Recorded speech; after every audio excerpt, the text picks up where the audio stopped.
থাকে তো করে নে, বোর্ডেই আছে, আগের ব্যাচ মধ্যে লাস্ট দেখাচ্ছিলাম। তো আমি জাস্ট একটু কনসেপচুয়াল বলে দিই যে আমাদের কি করতে হয়। আমাদের যখনই এরকম থাকে যে দেখ 5-3 16 থেকে 20, তারপরে আছে 21 থেকে 25, তাহলে সেই গ্যাপটা আমাদের ফিল আপ করতে হয়, কারণ ওখানে 20-তে শেষ হচ্ছে, আবার এদিকে 21-এ স্টার্ট হচ্ছে, তাই তো? হ্যাঁ, এখানে 0.5 অ্যাড করে দিতে হয়, এখানে 0.5 মাইনাস করে। এরকম প্রতিটাতেই যদি আমরা করে ফেলি তাহলে এটা হয়ে যাচ্ছে 15.5 to 20.5, তারপর এটা স্টার্ট হচ্ছে 20.5 থেকে 25.5, এন্ড যত পর্যন্ত দেখে টোটাল 8খানা ডেটা আছে, 1 2 3 4 5 6 7 8, তা 8খানা ডেটাতেই আমরা একইভাবে রিপ্রেজেন্ট করে দিতে পারি, ঠিক আছে? তারপর আছে এফ এর মান তো ওরা নিজেরাই দিয়ে দিয়েছে 5 6 12 14, 5 6 5টা একটু উপরের দিকে লেখা আছে, তো এরকম 5 6 12 14 20 12 16 9, সরি 26 আছে, 5 6 12 14 26 12 16 9। তো আমরা কি করব, কিউমুলেটিভ ফ্রিকোয়েন্সি বের করব বা ক্রমযৌগিক পরিসংখ্যান, তাই কি হয় প্রথমটাই বসে যায়, তারপরে যোগ করে করে এগোতে পারি যে 5 + 6 11, 11 + 12 23, 23 + 14 37, এন্ড সো অন, এরকম ভাবে আমরা এগিয়ে একসাথে শেষ করব। তাহলে এই যত যোগফল এলো সেটাই এখানে টোটাল যোগফল, টোটাল পরিসংখ্যা, ঠিক আছে? তাই তো? তারপরে কি করি, হ্যাঁ, যে আমরা দেখবো যে এখানে টোটাল ফ্রিকোয়েন্সি আর টোটাল পরিসংখ্যা কত পেয়েছি 100, তাকে কি করবো 2 দিয়ে প্রথমে ভাগ করে দেবো, মানে আমরা n/2 বের করে ফেলবো। n/2 বললে কত হচ্ছে, 50 হচ্ছে, ঠিক আছে? 50 হচ্ছে। এখন এই যে 50টা পেলাম,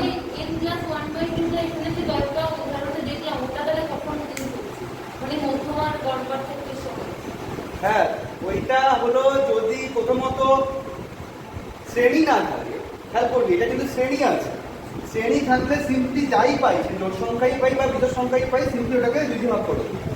আর যদি শ্রেণী না থাকে, ঠিক আছে, অন্য যদি এমনি কিছু একটা ব্যাপার থাকে, ঠিক আছে, তাহলে সেক্ষেত্রে কি করবো, আমরা দেখবো যে এটা জোড় সংখ্যা আছে না বিজোড় সংখ্যা আছে। জোড় সংখ্যা থাকলে 2 দিয়ে ভাগ, ওকে? আচ্ছা, আর বিজোড় সংখ্যা থাকলে কি করবো, একবার n/2 করবো, আরেকবার কি n/2 + 1, না n/2 করবো না n + 1/2 করবো। বিজোড় সংখ্যা যদি থাকে, সাপোজ যদি এখানে 100 না হয়েছে 99 হয়, ঠিক কেয়ারফুল, আমি আবার রিপিট করছি, যখন শ্রেণী থাকবে না তখনই কিন্তু এই ডিসকাশন। শ্রেণী থাকলে কিন্তু সিম্পলি ডিভাইড করে দেবো, জোড় বিজোড় ভাগ করবো, বুঝতে পেরেছেন? শুনেন, যে শ্রেণী যদি না থাকে সেই ক্ষেত্রে যদি জোড় সংখ্যা আসে সিম্পলি আমরা ডিভাইড করে দেখবো, আর যদি বিজোড় সংখ্যা আসে ভাব 99, তাহলে কি করবো, একবার হলো আমরা 99 + 1/2 মানে কি n + 1/2, আরেকবার কি করবো n + 1/2 + 1 মানে কি 99 + 1/2 + 1, মানে ব্যাপারটা কি হবে, একবার 50 হবে, আরেকবার কি হবে 51, তাহলে 50তম পদটা বের করবো, আর কি 51তম পদ বের করবো, তাদের কি করবো, তাদের আমার গড় করবো, তাদের গড় করে দেবো, ঠিক আছে? কখন এটা, যদি বিজোড় সংখ্যা আছে, শ্রেণী না থাকলে। আমি যে আগের দিন ভিডিওটা দেখ ছক করে করে সাজিয়ে করেছিলাম, সেই ছকটাকে অবজারভেশন করো, ঠিক আছে?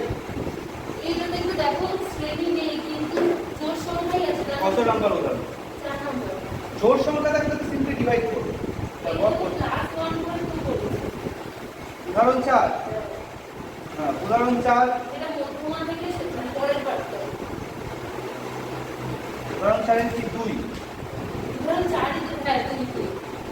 4 2, হ্যাঁ কি হয়েছে,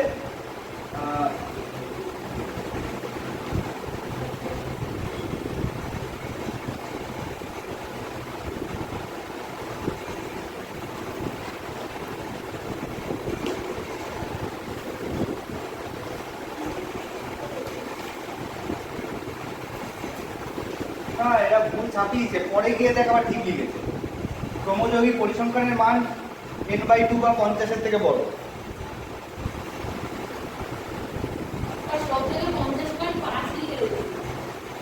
4 2 বলছিস তো? হ্যাঁ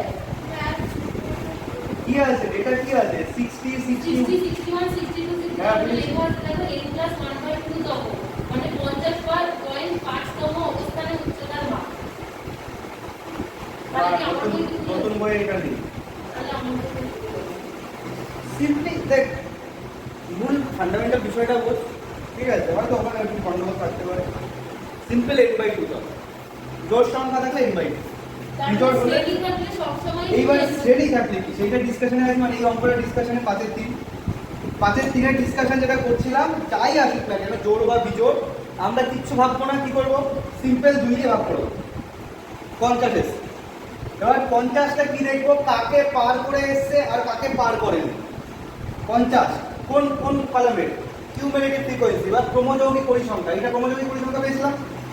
এই যে কলামটা আছে এই কলামে 37 কে পার করে চলে এসেছে, এইটাকে কি পার করেনি, তাহলে এইটাকে কি বলেছিলাম একটা এরকম ভাবে রাউন্ড করে দিই, কারণ 50 বেরিয়েছে 60 থেকে পার করেনি, এটাকে রাউন্ড করে দেবো। এবার এইটার পেছনে কি আছে 37, এটা কার ভ্যালু, এটা হলো সি এর ভ্যালু। কারণ আমাদের মেইনলি ফর্মুলাটা কি অ্যাপ্লাই করতে হবে বল, L1 plus n/2 minus c by f into h।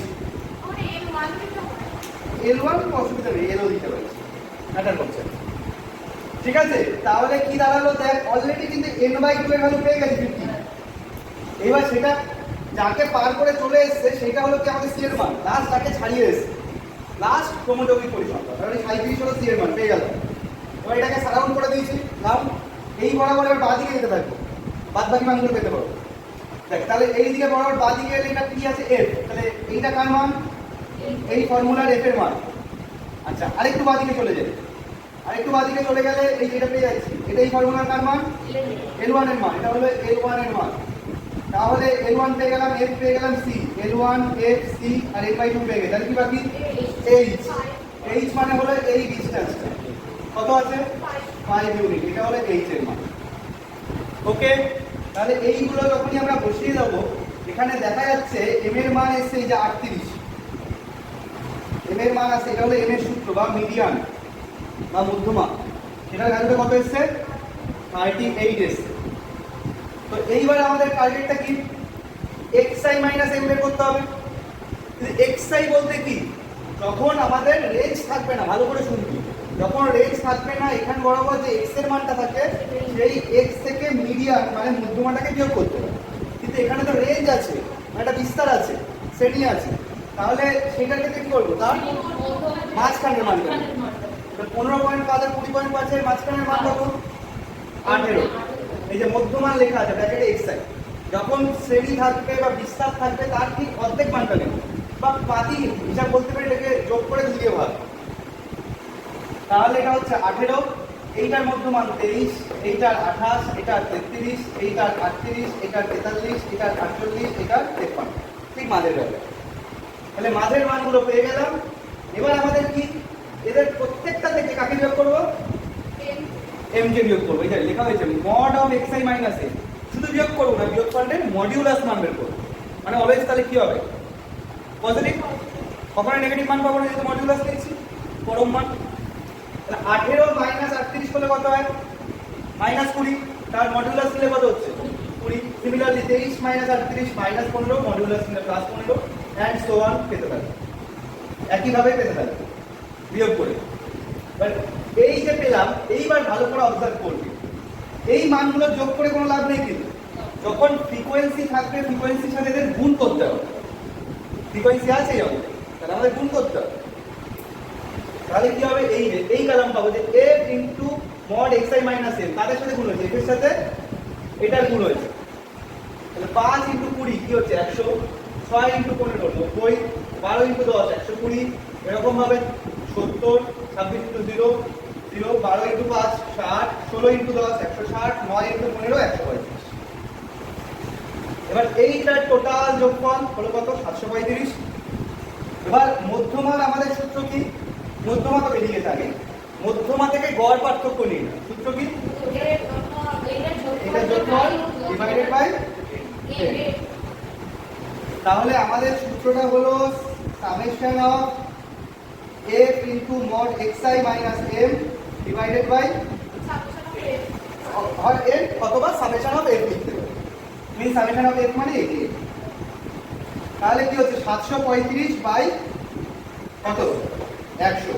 তাহলে এটা কত আসবে 735 বাই 100, এই অ্যানসার আসছে 7.35।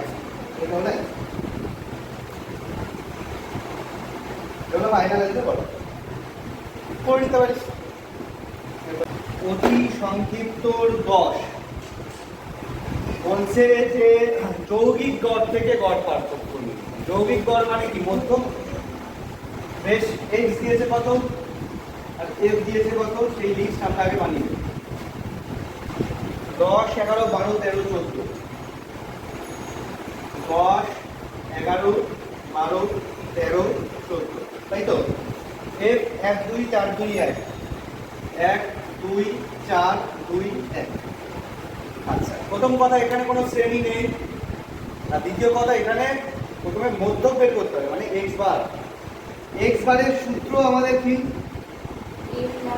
আমরা সংক্ষিপ্ত পদ্ধতি দিয়ে বের করি a plus summation fi di by summation fi, তাই তো। সামেশন fi মানে কি টোটাল f এর যোগফল, f এর যোগফল টোটাল কত 10 নাকি, হ্যাঁ 10। তাহলে সামেশন fi পেয়ে গেলাম 10, লিখে রাখতে পারি এখানে সামেশন fi বলে। এই ভিডিও রানিং আছে তো, সামেশন fi 10। আচ্ছা এখানে প্রশ্ন হলো এবার ক্যাপিটাল A কি গড়, হ্যাঁ 12 মানে কি কাল্পনিক গড়, ঠিক মাঝামাঝি ভ্যালু। 10 আর 14 মাঝামাঝি ভ্যালু হলো আমাদের 12, তাই আমরা ক্যাপিটাল A নিজেদের মনে মনে একটু ধরে নেবো কি 12, এখানে ইকুয়ালস টু A বলে লিখে দিতে পারি কাল্পনিক গড়। এবার কি করি আমরা এটাকে xi নাম দিই, এটাকে fi। আমরা এবার কি বের করি di মিন্স কি xi minus a। Be careful, এখানে কিন্তু কোনো মড ভ্যালু নয়, মডের কোনো এখন প্রসঙ্গ আছে না। তাহলে কি 10 থেকে কত বাদ যাবে 12 মানে কি মাইনাস 2, 11 থেকে 12 মানে মাইনাস 1, 12 থেকে 12 নিচে 0, 13 থেকে 12, 14 থেকে 12 যদি ওকে। তাহলে কি দাঁড়াবে ব্যাপারটা যে ডিআই গুলো আমরা পেয়ে গেলাম যে প্রতিটা xi থেকে কাল্পনিক গড়কে বিয়োগ করা হবে, কাল্পনিক গড় যেখানে আমরা 12। এবার আমাদের সূত্রে কি আসছে সামেশন অফ fi di, প্রতিটা fi এর সাথে di কে মাল্টিপ্লাই করে লিখতে হবে। তাহলে এখানে আমাদের আরেকটা কলাম আসবে কি fi di, তাহলে কত হচ্ছে 1 * -2 means -2, 2 * -2 0 2 2। আচ্ছা এটা চলে আসছে হলো 0, বেশ ভালো কথা। তো এবার গড়ের সূত্রটা কি x bar = a plus summation fi di by summation fi। এইটা হলো আমার টোটাল যোগফল সামেশন fi di এর মান, আর সামেশন fi এর মান 10, a কত হয়েছে 12, তাহলে কত হবে 12 প্লাস 0 বাই 10 মানে কত 12 হচ্ছে, অসুবিধা নেই 12 আসছে। আচ্ছা এবার আমাদের কি বের করতে হবে xi মাইনাস x বার। প্রতিটা x থেকে আমরা এই মধ্যককে বিয়োগ করব, তার যে ভ্যালু পাবো তার মডুলাস। তাহলে 10 মাইনাস 12 কত -2, তার মডুলাস করলে +2, 11 মাইনাস 12 and 1 এটা 0 এটা 1 এটা ওকে ক্লিয়ার। এইবার যদি ফ্রিকোয়েন্সি থাকে, আবার রিপিট করছি, আগের অঙ্কটা যেটা রিপিট করছিলাম, যদি ফ্রিকোয়েন্সি মানে পরিসংখ্যান থাকে এইটার সাথে এটা গুণ হয়ে তারপরে বসে, তাহলে গুণ হয়ে বসলে কি আসছে 1 এর সাথে 2 গুণ হচ্ছে মানে 2, এটা হচ্ছে আমাদের f mod xi minus x বার। 1 এর সাথে 2 গুণ হলে 2, 2 এর সাথে 1 গুণ হলে 2, 4 এর সাথে 0 গুণ হলে 0, 2 * 1 2, 1 * 2 2। এই যোগফলটা কত হচ্ছে 8, এইটা ওকে। তো এবার আমাদের সূত্র কি ও বুঝতে পেরেছি, মিলে যাবে যাবে। আপনি ওই যে ওটা তো 10 ধরতে হবে, মানে নিচে তো n এর মানটা 10 হবে। হ্যাঁ তাহলে এই যে summation of f * xi minus x বার মানে এই যোগফলটা হলো 8, ডিভাইডেড বাই কত সামেশন এফ মানে কি 10 তাহলে কত হবে 8/10 8/10 অ্যান্সার মানে 0.8 লিখতে পারি ক্লিয়ার মধ্যক থেকে গড় পার্থক্য করি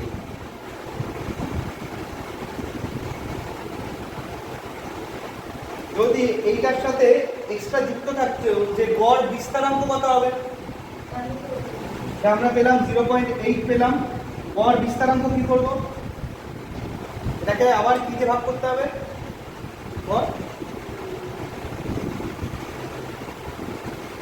গড় বিস্তারাঙ্ক ইকুয়াল টু কি দেখো কেউ বলতে পারছে গড় বিস্তারাঙ্ক হ্যাঁ গড় বিস্তারাঙ্ক বের করা মানে কি গড় পার্থক্য যেটা বেরোলো তাকে যদি আমরা মধ্যক দিয়ে ভাগ করি অথবা মধ্যমা দিয়ে ভাগ করি অঙ্কটা আমরা কি মধ্যক দিয়ে করছি এক্স বার তাহলে এখানে কি দিয়ে ভাগ করব মধ্যক দিয়ে ভাগ করব যদি মধ্যমা দিয়ে করতাম তাহলে মধ্যমা দিয়ে ভাগ করতাম গড় বিস্তারাঙ্ক কত হবে 0.8 বাই মধ্যক কত 12 0.8 বাই 12 হবে যদি গড় বিস্তারাঙ্ক বের করতে দিই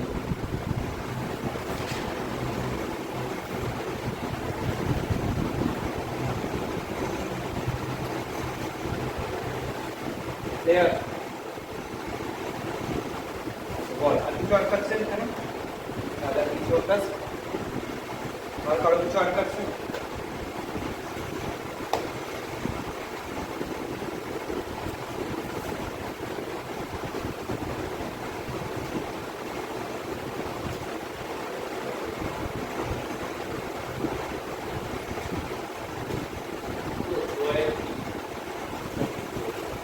সংক্ষিপ্ত 6 এর 2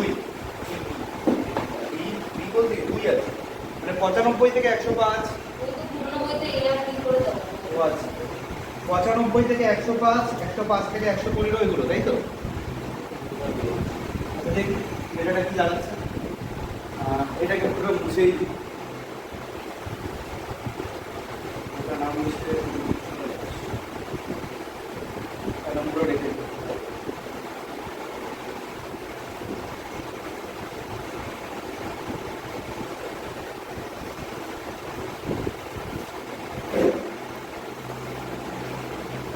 রেঞ্জ দিয়েছে একটা শ্রেণী দিয়েছে তাহলে সংক্ষিপ্ত 6 এর বি অথবা 6 এর 2 এটাই হবে রেঞ্জ দিয়েছে কি দিয়েছে রেঞ্জ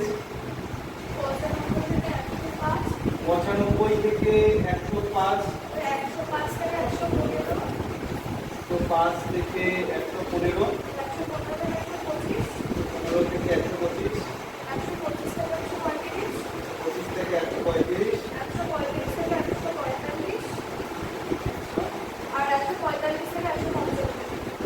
45 থেকে 100 তাই তো তার সঙ্গে আমাদের কি দিয়েছে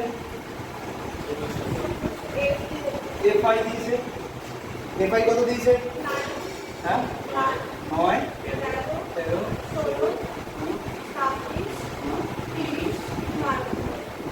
ক্রস চেক করে নেয় একবার তো ঠিকঠাক ইনপুট হয়েছে তো প্রথম কাজ কি হবে আমাদের যখনই শ্রেণী থাকবে মধ্যক বের করতে হলে ঠিক তার মধ্যমান মাঝের ভ্যালুগুলো বের করা মধ্যমান ব্র্যাকেটে আমরা লিখতে পারি কি xi লিখে দিই 95 105 এর মাঝের ভ্যালু 100 তাহলে 100 110 120 130 140 150 এইবার এই যে মধ্যমান গুলো এলো এদের ঠিক মাঝামাঝি ভ্যালু কোনটা একটা কাল্পনিক গড় হিসেবে ধরতে হবে এবার কেউ এটাকে 120 হিসেবে সিলেক্ট করতে পারে কেউ এটা 130 হিসেবে সিলেক্ট করতে পারে দুটোই পসিবল দুই ভাবেই অঙ্ক করা পসিবল হ্যাঁ একটু 0.5 এর কিছু এরর কখনো কখনো ঘটে যায় হিউজ যদি এরর হয় তাহলে বুঝতে হবে ক্যালকুলেটর মানে অ্যান্সার আসবে 26.7 কারো অ্যান্সার চলে এলো 29.3 তাহলে হিউজ পাবে কিন্তু যদি এইটাই কারো 26.2 হয় ইট ইজ অ্যাকসেপ্টেড ঠিক আছে তো আমরা যে কোনো একটাকে ধরি কোনো অসুবিধা নেই 130 কে ধরা যেতে পারে তাহলে ডিআই টা কি হবে 130 মাইনাস 100 মিন্স কত 30 না সরি আমি ডিআই ডাইরেক্ট করছি আমি ইউআই দিয়ে গেলামই না ইউআই করা মানে অযথা এক্সট্রা কাজ করা কারণ আলটিমেটলি এক্স দিয়ে আবার গুণিত করে দিই দরকার কি ঝামেলা করে তো 100 মাইনাস 130 কত হচ্ছে মাইনাস 30 কত হচ্ছে মাইনাস 20 শোন ওই কাজটা তখন করবি ইউআই এর কাজটা যদি দেখা যায় এদের মধ্যে ডিফারেন্সটা যেটা আছে সিমিলার নেই ভালো করে লজিক শোন ইউআই আমরা কি ডিআই সাহায্যে কি সংক্ষিপ্ত পদ্ধতিতে অঙ্ক করি আর ইউআই এর সাহায্যে কখন করি হাফ বিচ্যুতি পদ্ধতি কথাটার মিনিংটা খুব ক্লিয়ার থাকা উচিত যদি দেখা যায় এদের মধ্যে ডিফারেন্সটা সেম নেই হাফের ডিফারেন্সেস এখানে 10 পার্থক্য আছে এখানে যদি দেখা যায় 20 পার্থক্য আছে এখানে 30 আছে এখানে আবার 10 আছে তখন ইউআইটাই কাজে লাগে হাফ বিচ্যুতি বোঝা গেল আর যদি এটা সিমিলার থাকে কোনো কিছু করার দরকার নেই সিম্পল আমরা কি করছি ডিআই সংক্ষিপ্ত পদ্ধতিতে নাম করব তাহলে 100 minus 130 minus 30 110 minus 130 minus 20 minus 10 0 10 20 এবার কি হচ্ছে এফআইডিআই তাহলে 9 এর সাথে 30 গুণ কত হচ্ছে minus 270 13 into minus 20 minus 260 16 into minus 10 minus 160 0 300 240 এবারে এই দুটো তো পরে ফিল আপ হবে এই দুটো তো এখনই ফিল আপ হবে আমাদের এক্স বার আগে বের করতে হবে মধ্যক বের করতে দিয়েছে তো নাকি কনফার্ম হয়ে আসবে মধ্যক থেকে এক্স বারের সূত্র কি a plus summation fi di by summation fi আচ্ছা by the way summation fi আমাদের বের করে রাখতে হবে এখানে এটা যোগফল কত সামেশন fi কত বলতো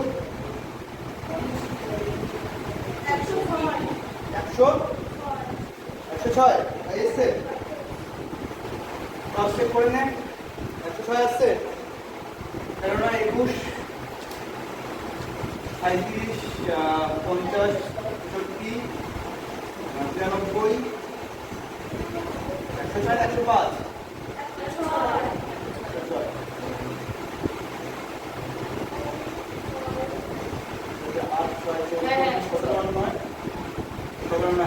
ঠিক আছে 106 তাহলে এটা কত হবে আচ্ছা এখানেও আমরা সামেশনটা বের করব সামেশন অফ এফআইডিআই কি হচ্ছে বের কর এটা কত হচ্ছে 115 আচ্ছা x বার আমাদের সূত্র a plus summation FIDI by summation FI তার মানে a কত ধরেছি 130 প্লাস মাইনাস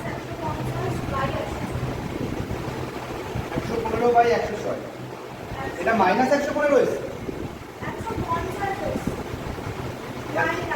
মাইনাস 150 মাইনাস 150 তাই তো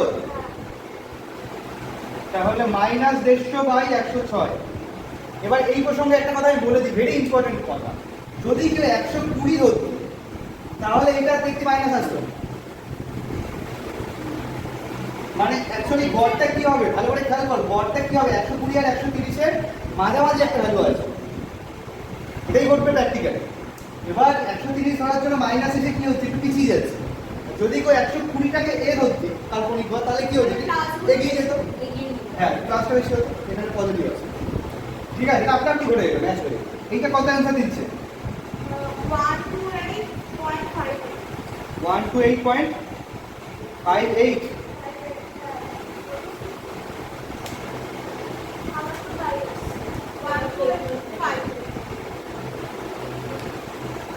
দুইবার পর্যন্ত তাই তো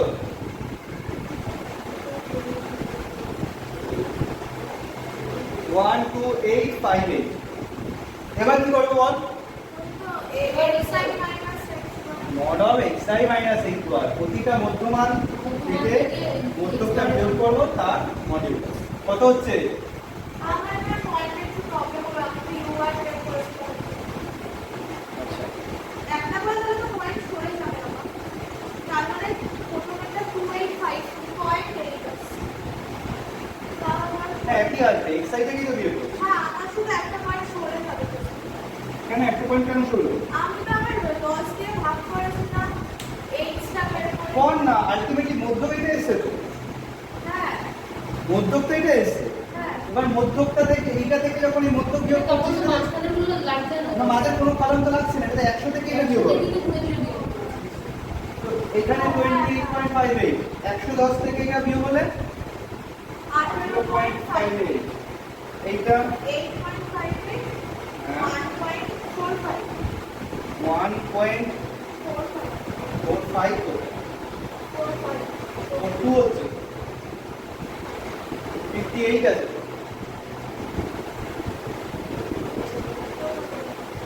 আচ্ছা এখানে কি খুব এখানে কি 3 দশমিকে কি এসেছে? 3 দশমিকে জানি না, আমার একটা ক্যালকুলেটর আচ্ছা, এটা ক্যালকুলেটর দিয়ে দেখি কি দাঁড়াচ্ছে। এটা -150 কে আমরা ভাগ করছি 106 দিয়ে, ভাগ করলে আসছে -1.415 প্লাস 130 128.584 ঠিক আছে, দরকার নেই। তাহলে 3 দশমিক স্থানে 5-এর থেকে ছোট আছে, তাহলে আমরা 128.58 ধরে অঙ্ক করতে পারি।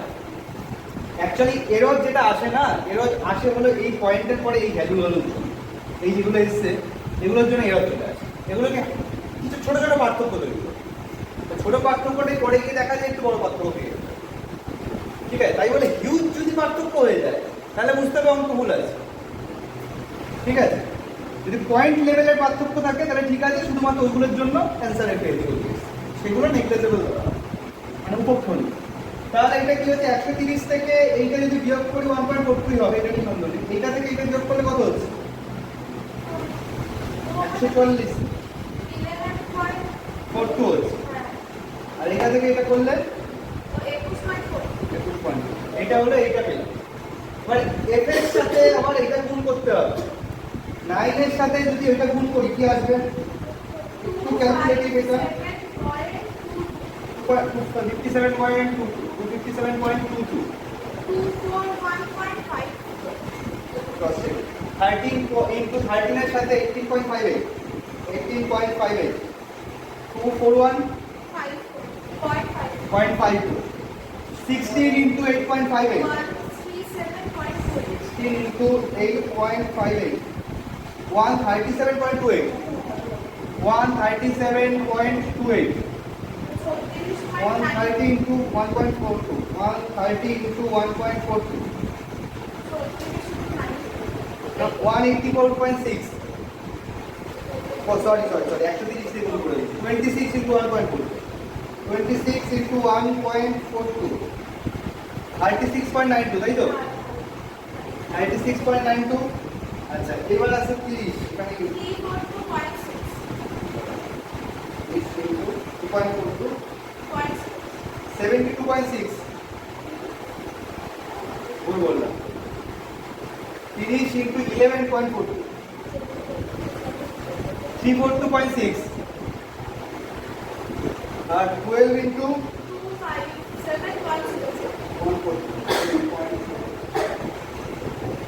257.04 257.04 এইবার এই টোটাল যোগটা আমাদের করতে হবে 1272.6 আমরা করে নিই তারপরে লস করি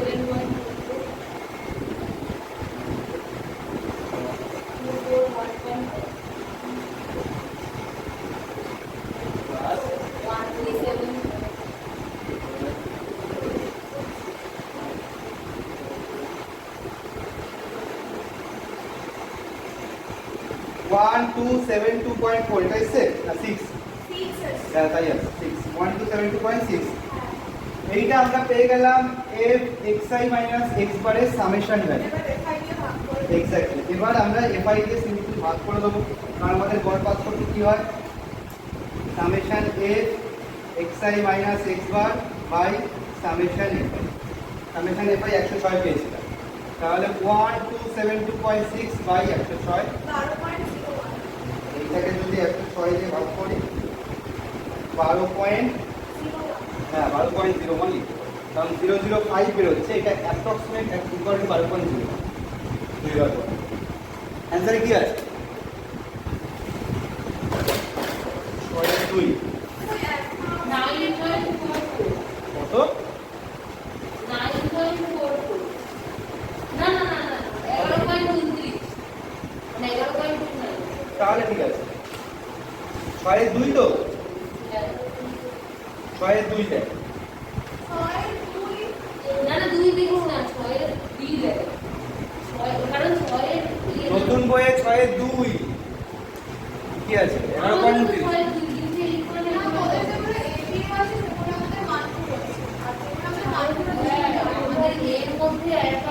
হ্যাঁ, ও মিটে গেছে, ওই তো 11, আমি আমার ই বই হিসেবেই দেখলাম 11 তাই এসছে, তা ঠিকই আছে, এটা কাছাকাছি হয় 12.0 না, এটা 12.01 থেকে 11.29 এর কত পার্থক্য হয়েছে? এটা 0.5 এর পার্থক্য হয়েছে, 0.5 বা 0.7 এর পার্থক্য। ঠিক আছে, এই পার্থক্যের কারণটা কি? হ্যাঁ, এইটা একটা পার্থক্যের কারণ। আরেকটা শর্ট ডিফারেন্স ক্রিয়েট করেছে এই জায়গাটায়, এই পরের ভ্যালুগুলো না পাওয়া। একটা কাজ করতে পারি, যখন কাজ করবি যদি তুই চাস, লজিকটা বুঝবি, যদি তুই চাস 2 দশমিক পর্যন্ত অ্যান্সার রাখবি, বা কোশ্চেনে যদি বলে দেয় 2 দশমিক পর্যন্ত অ্যান্সার রাখতে হবে, তাহলে এই জায়গাগুলোতে 3 দশমিক পর্যন্ত দেখে ক্যালকুলেশন করবি। বুঝতে পারলি আমার লজিকটা? যদি চাস 2 দশমিক পর্যন্ত অ্যান্সার রাখবি, অথবা কোশ্চেনে যদি বলে দেয় 2 দশমিক পর্যন্ত অ্যান্সার লিখতে হবে, তাহলে তোরা এখানে কি করবি? এখানে যে এগুলো লিখছি আমরা 3 দশমিক পর্যন্ত ধরে নেবো। মানে কি, এক্স বারটা এটা বেরিয়েছে সেটাও 3 দশমিক রাখবো, তারপরে এক্স থেকে এক্স বার বিয়োগটা 3 দশমিক পর্যন্ত রেখে ক্যালকুলেশন করবো, তারপরে এটার সাথে এটা গুণ হলে এখানে 3 দশমিক পর্যন্ত আসবে, এখানে যে যোগফলটা আসবে তাতে দেখবি কিছুটা হেরফের হয়ে যাবে, হালকা হেরফের হবে। একটা রিজন এইটা, আরেকটা রিজনের কারণ হ্যাঁ 120 বা 130 এর মধ্যে করা, 120 ধরলে হয়তো আর অন্যরকম আসতে পারে কাছাকাছি। তো আমি যেটা বলছিলাম যে মোটামুটি এরকম রেঞ্জের মধ্যে, ধর 0.5 টু 0.7 রেঞ্জের মধ্যে যদি থাকে, প্লাস অর মাইনাস, এটাকে নেগলেজেবল ধরে। দেখ এটা তাই রেঞ্জই আছে, 11.29 মানে 11.30 যদি ধরিস তুই, দেখ 0.7 এর মধ্যে এটা নেগলেজেবল। কিন্তু হ্যাঁ, এটাই যদি অ্যান্সার আসে তো 13.1, 14.1, তাহলে কিন্তু বুঝতে হবে ক্যালকুলেশনের গাফিলতি আছে, তাতে তোর 1.5, 1.7 গ্যাপ হয়ে যাচ্ছে, মানে পয়েন্টের আগে কিছু সামথিং থেকে গ্যাপ চলবে, পয়েন্টের পরে থাকা মানে নেগলেজেবল, খুব ক্ষণিক। ক্লিয়ার আছে? তো আচ্ছা, আর কিছু আছে বেশ? আচ্ছা, প্রথমত যে পরের দিন তো ক্যালকুলাস এক্সাম, তো আজকে আমি নতুন কিছু আর হোম ক্লাসে চাপ দিচ্ছি না, নতুন কিছু করাচ্ছি না। ক্যালকুলাস এক্সামের উপর পুরো ফোকাস করবি, ভালো করে প্রিপারেশন নে। তো আমি এখন একটু শুনবো, যদি কারো ক্যালকুলাস রিলেটেড কোনো প্রবলেম সেটা শুনবো, খুব ভালো করে পরের দিন এক্সাম দিবি। আর আমি কিছু আপাতত চাপ দিচ্ছি না, নতুন কিছু কারো করছি না। তারপরে পরের দিন এক্সাম হওয়ার পরে তারপরে আমি এই চ্যাপ্টারে অন্য যেগুলো বাকি, সমপার্থক্যটাই মেন বাকি, তার সঙ্গে টুকটাক কিছু কথা আছে, টুকটাক কিছু ক্যালকুলেশন দরকার পড়ে, সেই রিলেটেড বিষয়গুলো পরের দিন করে।